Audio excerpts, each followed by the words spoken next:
Yo les potes, bienvenue dans cette nouvelle vidéo, on est de retour avec Nono, salut Nono. Salut Sacha. Alors beaucoup de choses à dire aujourd'hui, déjà on va commencer par les départs. Plusieurs joueurs sont considérés comme vendables par le Paris Saint-Germain, sauf problème, tous les étés, t'as du mal à réellement anticiper et accélérer les départs des indésirables. Julian Draxler serait le plus proche de partir, il est conscient qu'il doit jouer plus pour gagner sa place avec l'Allemagne pour la Coupe du Monde. Leandro Paredes, Ander Herrera, Thilo Kehrer et Abdou Diallo sont sur la liste des ventes. Honnêtement Nono, est-ce qu'il y a possibilité de voir un ou deux départs, une ou deux ventes, sachant que Pablo Sarabia aussi va revenir du Sporting Portugal parce que le Sporting ne peut pas payer son salaire. Est-ce que Sarabia peut être utile? Rafinha va revenir aussi, Areola va revenir aussi mais pourrait être reprêté encore une fois ou être vendu à West Ham. Honnêtement, est-ce que tu crois à un ou deux départs au moins? Eh ben, il faut savoir si ces joueurs ont envie de jouer au football ou garder leur salaire. S'ils sont prêts à baisser leur salaire, eh ben, c'est possible qu'ils partent. Sinon, statu quo général.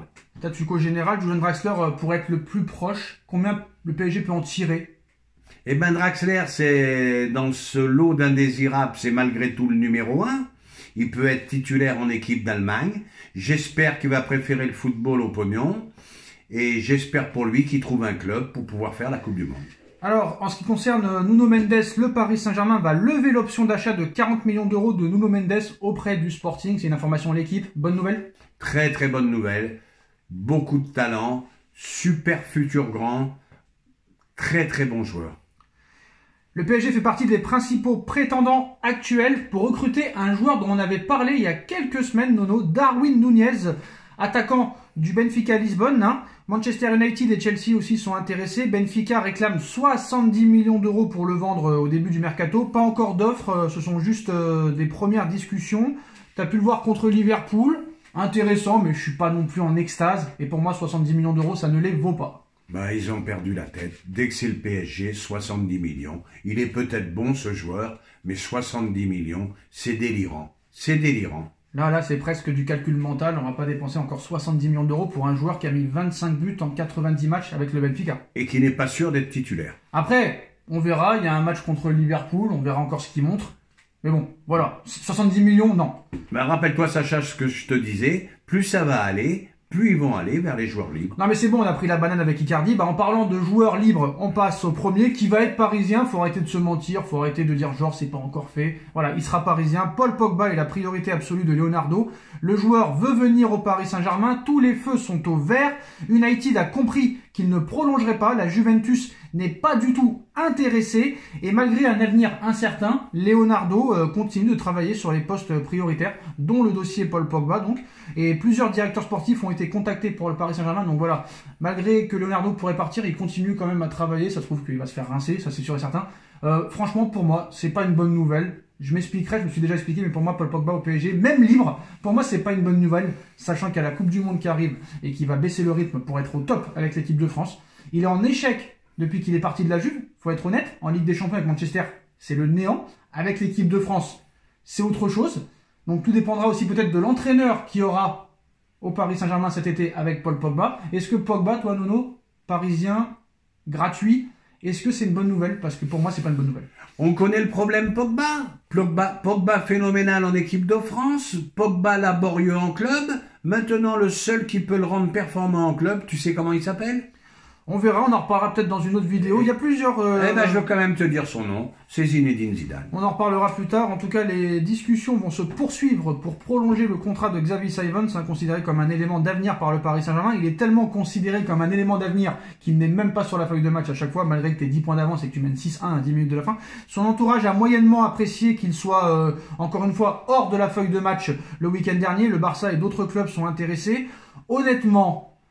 Honnêtement, est-ce qu'il est si fort que ça s'il ne joue même pas 10 minutes dans un match? Et est-ce que Paris va le prolonger? Est-ce que lui va accepter de prolonger? Mais faut arrêter de lire toutes les conneries. Le Barça est intéressé, mais il remplacerait qui au Barça? Personne, c'est comme l'ancien Parisien. Tu peux me donner les deux phénomènes du Barça au milieu? On peut pas. Pedri, Gavi... Merci. Il va jouer où? Il va jouer quand? Et il n'est pas si fort que ça. Il n'y a pas tant de demandes. Ça y est, il a fait un match contre une équipe de CFA2. Ça y est, c'est encore une pépite, encore un phénomène. Non, je pense que ce garçon doit faire ses preuves. Il a peut-être du talent, mais pour l'instant, je n'ai rien vu. Alors Nono, En ce qui concerne le dossier qui commence vraiment à prendre la tête à tout le monde, le dossier Kylian Mbappé. Alors cette dernière heure, 2 informations sont sorties de 2 médias différents. La première, Tuto Mercato, Monsieur Di Marzio, qui annonce accord verbal entre Mbappé et le Real pour un contrat de 5 ans avec un salaire de 50 millions d'euros par an, plus prime à la signature de 100 millions d'euros. Le club espère qu'il le respectera. En attendant, rien n'est encore signé et le PSG fait tout pour le prolonger. Donc Di Marzio quand même annonce qu'il n'y a rien de signé avec le Real Madrid, mais qu'il y a un accord verbal entre les deux. Alors là, c'est plus la même chose. Parce que vu que Paris a augmenté le salaire, a augmenté la proposition, la prime aussi à la signature du côté du PSG, Pérez a été obligé aussi de revoir son offre à la hausse. C'était 25 millions il y a quelques mois, maintenant c'est 50 millions d'euros. Donc il a doublé pour Mbappé. Là, franchement, moi, j'y crois plus. Réellement, j'y crois pas. Même si lui, il l'a dit, il y a des choses qui ont changé. On ne sait pas réellement les choses qui ont changé. On ne sait pas si c'est positif pour le PSG. Mais voilà, je pense que là, 50 millions d'euros plus 100 millions d'euros à la prime à la signature pour signer au Real Madrid, je pense que là, le choix, il est très clair. Et pour moi, il ira au Real.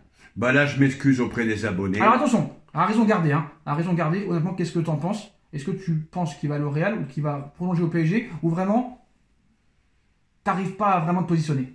Je n'arrive pas à me positionner, voilà. Ça change tous les jours, mais je vais quand même dire, je m'excuse auprès des abonnés, je vais être un peu vulgaire, j'en ai ras le cul, il faudrait que ce feuilleton se termine. Kylian, allez, balance où tu vas. Alors Nono, pourquoi, par exemple, ne pas dire qu'il prolonge au PSG si jamais il veut prolonger au PSG, vu que la saison est terminée? Si vraiment il prolongeait au PSG, il aurait pu le dire, mais là le fait est qu'il ne dise rien, ce serait plus... On peut penser plus vers un départ vers le Real. Eh ben c'est là ma surprise. Je sais pas pourquoi il fait durer le suspense. Il gonfle là maintenant. Il commence à gonfler tout le monde. Et malgré toute l'admiration que j'ai pour lui, que ça va être peut-être le plus grand joueur de tous les temps. Il va même peut-être dépasser mon ami Messi. Là, il commence à me gonfler. Déclare-toi, je reste, je m'en vais. Stop. Mais est-ce que tu penses que réellement, est-ce que tu y crois quand il dit « je n'ai pas fait mon choix » Ça peut être la dernière solution.